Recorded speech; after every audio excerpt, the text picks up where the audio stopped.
بسم اللہ الرحمن الرحیم والصلاة والسلام علیک یا سیدی یا رسول اللہ وعلی آلک واصحابک یا سیدی یا حبیب اللہ۔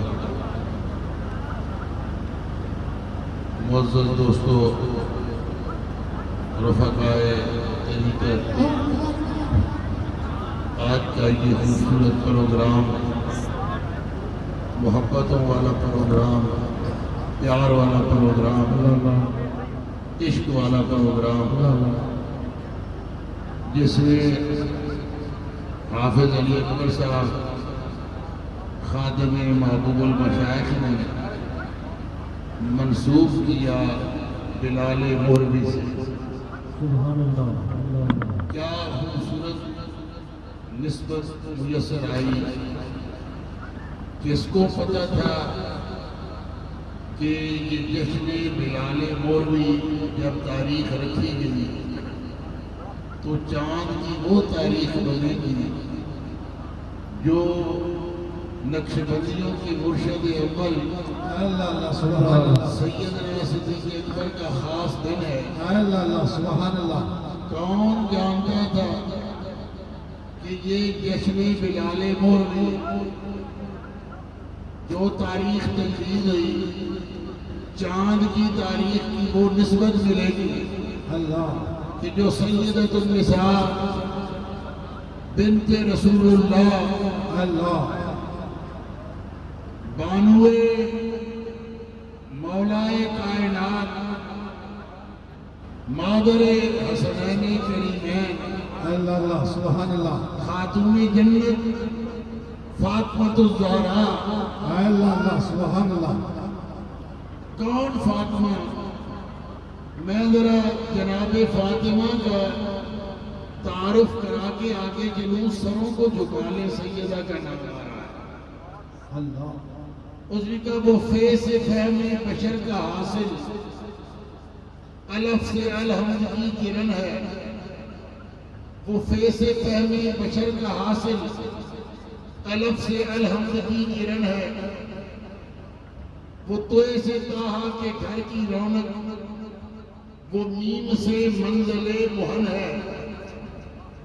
وہ ہے سے ہر دو سرا کے سلطان کے دی کی پر نور انجمن ہے۔ وہ زے سے زینت زمین کی ہے سے ہدایتوں کا ہرا چمن ہے۔ وہ رے سے رہبر رہے وفا کی، الف سے اول نسب ہے اس کا، اسی لیے نام فاطمہ ہے جناب زہرا لگتا ہے۔ سبحان اللہ۔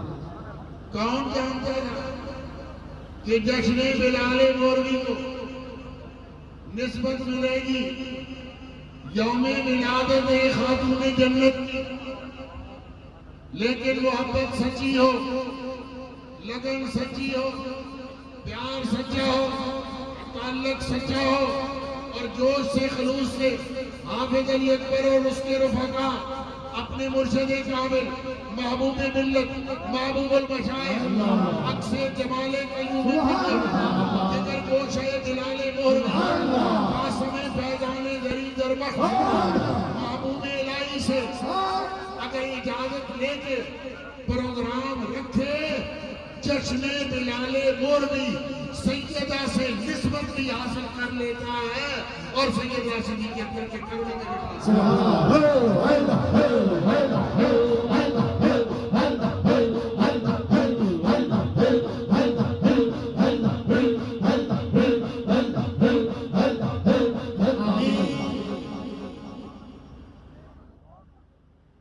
بلال مہروی نے اپنے شیخ زری دربخت خواجہ صوفی نواب الدین، سبحان اللہ۔ سبحان اللہ۔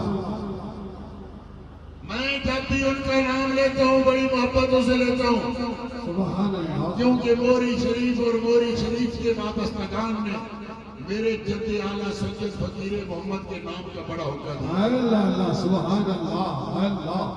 میں اگلے دن بیٹھا تو مجھے کوئی دوست کہنے لگے کہ وہ محبوب الہی صاحب نواب صاحب کے مرید تھے۔ میں نے کہا ہاں، ان کے والد گرامی حضرت خواجہ صوفی محمد نواب الدین صاحب کے مرید. اللہ اللہ اللہ. دوستانوں نے کہا بلال مولوی نے محبتوں کا تعلق اپنے مرشد سے قائم کیا. مرشد کے اشارے سے زمین چھوڑی، جائیداد چھوڑی، اپنی بستی چھوڑی، اپنا گھر چھوڑا، جنگل میں آباد میں ایک لوٹا اور ایک مصلی لے کے اجڑی اجاڑ میں آ کے بیٹھ گئے. یہ کس کی سنت کی تکمیل تھی؟ یہ کس کا طریقہ تھا؟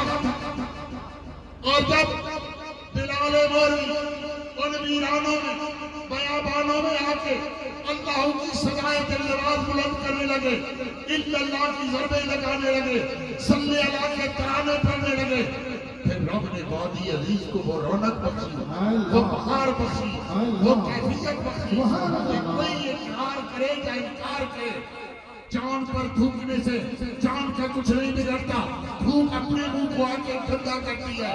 میرے رب نے وادی عزیز کو بھی عزت اور مقام دیا اور وادی عزیز والے کو بھی عزت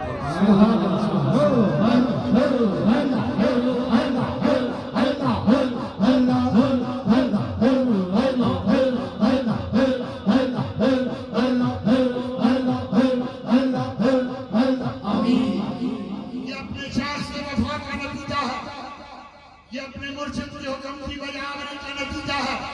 میں آباد طریقت کو یہ ہمیشہ کہا کرتا ہوں کہ پیوست کا رہے شجر سے امیدیں باہر ٹیڑیاں ٹیڑیاں اپنے مدعا نال تنیاں نال جڑیاں رہے، کبھی نہ کبھی پہاڑوں سے ضرور آسما ہوتی ہے، انہی پہ ہریالی آتی ہے، انہی پہ پھل لگتے ہیں، انہی پہ پھول لگتے ہیں. اور جو مرکز سے جدا ہو جائے نا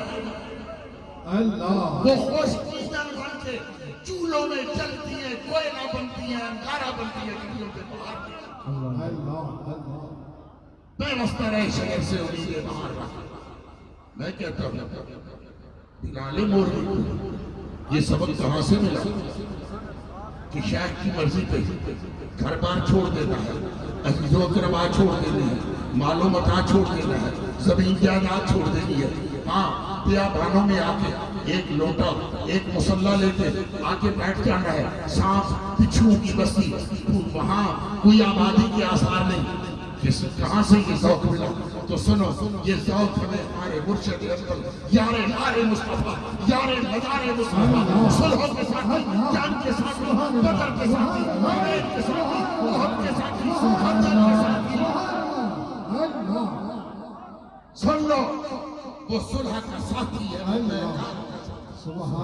وہ صلح کا ساتھی ہے، وہ پیکار کا ساتھی. لا ریب ہے، لا ریب ہے، لا ریب ہے، وہ سید ابرار کا ساتھی. عظمت صدیق کے منکر یہ خبر ہو، روضے میں بھی موجود ہے وہ غار کا ساتھی. میرے بھی روشن طبیعت بدر منیر ابو بکر صدیق نے مال دیواری آئی ہے، اپنے آقا کے حکم دے کسی 300 اٹھ پیش کیتے، کسی سونے دی اینٹا پیش کیتا، کسی خوش چھوارے پیش کیتے، کسی کھاتا مال پیش کیتا. میرا پیر ابو بکر سالہ کی پوٹلی من کی رسول اللہ دی بارگاہ اولاد دیواری آئی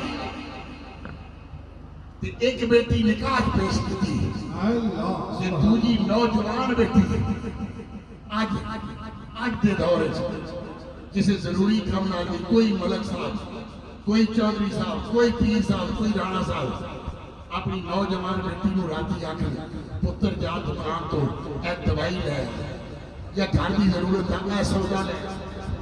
محلے والے جین نہیں دینا، اے بڑا بے شرم ہے. ایڈی جوان جی راتی دکاناں پہ جاندی، بازاراں جاندی، چاہے ضرورت سے بھی کسی کی بیٹی دکان پہ جائے، محلے والے جینے نہیں. ایک بیٹی کو نکاح میں پیش کیا اور دوسری بیٹی کو یہ حکم ارشاد فرمایا کہ اسماء، میں اور رسول اللہ ہجرت کر رہے ہیں، 100 میں پڑا ہوگا، پتہ نہیں کتنے دن وہاں قیام ہو. ہم سامان غلہ و اجناس ساتھ لے جا رہے ہیں. تو روز رات کو جب دیکھنا نا مکے والے سو گئے تو گرم کھانا تیار کر کے اکیلی سور کی غار پہ چلے آنا. پیر صاحب نے بھی غار سور کا نظارہ کیا, میں نے بھی کیا. یقین مانو دن کی اجالوں میں غار سور پہ چڑھنا بڑا مشکل ہے. بابے محمد علی زغری نے لکھا تھا غار سور پہ اسی غیر ہلکے بے شک وہ منزلہ بھاریاں نے پر غار سور پہ جائیے تو پتہ لگنا کہ یار میں باندھے یاری. اللہ اللہ سبحان اللہ. اتنے جا کے پتہ لگنا.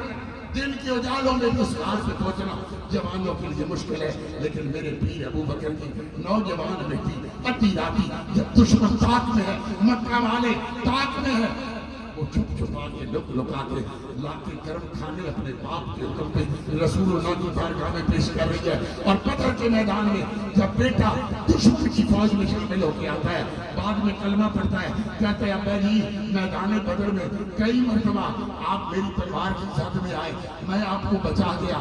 پتر کیوں بچایا؟ اس لیے کہ آپ میرے باپ تھے. میرا پیر فرمانے لگا خدا کی قسم ایک مرتبہ میں تجھے دیکھ لیتا, تیری گردن اتار کے اپنے کریم کے قدموں میں رکھ لیتا.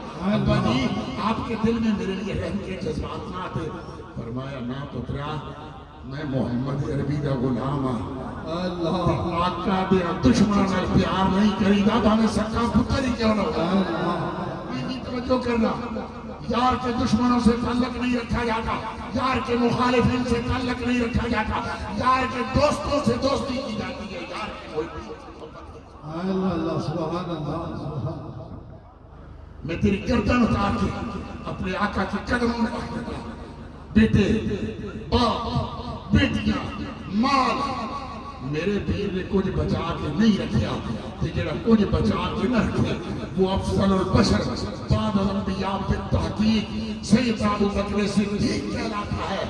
اور پتہ ہے کیا, جب سیدنا صدیق اکبر کا آخری وقت آیا نا, فرمایا میرے بھائی علی مجھے غسل اپنے ہاتھوں سے دینا, کفن اپنے ہاتھوں سے پہنانا, مجھے نئے کپڑے کا کفن نہ پہنانا, پرانے کپڑے کا کفن پہنانا. خلیفہ رسول نائب مصطفیٰ کیا آپ کے لیے نئے کپڑا کم پڑ گیا؟ فرمایا نہیں, علی نئے کپڑے کی مجھے ابو بکر سے زیادہ زندوں کو ضرورت ہے. غسل کفن ساتھ حضور تدفین کا حکم نہیں ارشاد فرمایا. مزاج دیکھو ابو بکر صدیق کا کہتے نا میری بیٹی عائشہ کے حجرے میں مجھے بھی رسول اللہ کے پہلو میں دفن کر دینا. فرمایا نہیں, میری میت کو اٹھانا دروازے مصطفیٰ پہ لے جانا سبحان اللہ, اور دروازے مصطفیٰ پہ میری میت کو رکھ کے پھر اجازت طلب کرنا کہ یا رسول اللہ وہ غلام جس نے ہجرت میں آپ کی رفاقت اختیار کی, سفر و حضر میں آپ کا رفیق رہا, بچپن لڑکپن جوانی میں آپ کا رفیق رہا, آج بعد از وصال وہ آپ کے پہلو میں تدفین کی اجازت چاہتا ہے. رسول اللہ کی حیات کا انکار کرنے والوں, ابو بکر نے کہا, ابو بکر حیات النبی کا قائم, اگر میرے کریم کی قبر سے آواز ہے کہ میرے ابو بکر کو میرے پہلو میں دفن کر دو تو مجھے رسول اللہ کے قدموں میں دفن کر دینا, اور اگر آواز نہ آئے تو پھر مجھے پتی کے قبرستان میں دفن کر دینا. علماء بیان کرتے ہیں, کتابوں میں موجود ہے کہ آواز آئی کہ ابو بکر کو میرے پہلو میں دفن کرو, اور جب ابو بکر صدیق کے پیارے بدن کو لحد میں اتارا جا رہا تھا تو کچھ برکتوں والے ہاتھ ابو بکر کے بدن کو زمین پہ اتار رہے تھے, اور دو نور والے ہاتھ, چمکیلے ہاتھ, روشن ہاتھ نیچے سے ابو بکر کے بدن کو پکڑ رہے تھے. خدا کی قسم وہ کسی اور کے ہاتھ نہیں تھے, وہ ابو بکر کے اور آپ کے میرے آقا مولا محمد مصطفیٰ کے, جو وفا کرے, محبت کرے, ایثار کرے, پیار کرے. قبر میں بعد میں پہنچتا ہے, رسول اللہ پہلے استقبال کے لیے موجود ہوا کرتے ہیں. بلال مہروی کی قبر کشائی کئی سالوں بعد ہوئی, 6 مہینے قبر کا بندہ رہ جائے, لاش پکڑ جوگی نہیں ہوتی. ساڈے ملک نے آرمی چیف کی قبر کشائی ہوئی سی پوسٹ مارٹم پنڈ آدم خان کے علاقے تے اللہ معاف کرے وہ نہ کوئی کول کھلواؤ سکنا سی تے نہ میت کی حالت دیکھی جا سکتی سی، لیکن جس نے بلال مولوی کے بدن کو دیکھا وہ بتا سکتا ہے، وہ گواہی دے سکتا ہے۔ سبحان اللہ مانو ایسے سویا ہوا دولہا تھا جیسے پہلے دن کا سجا ہوا دولہا سویا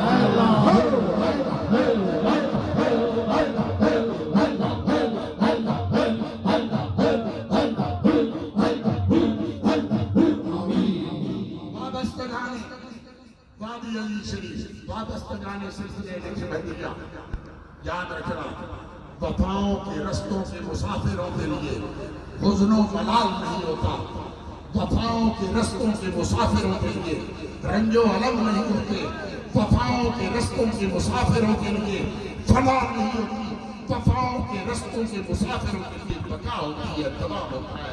اس جہان کی بھی عزتیں اہل وفا کی تھے اور اس جہان میں بھی راحت و سکون اہل وفا کے لیے نہ منزلیں انہیں ملی، جو راستے بدل گئے چلے جو نقش پا پہ بس وہ کارواں سبل گئے۔ اپنے دادا جی حافظ پیر سید ظہور علی شاہ صاحب کا ایک شعر پڑھ کے گفتگو کو سمیٹ رہا ہوں۔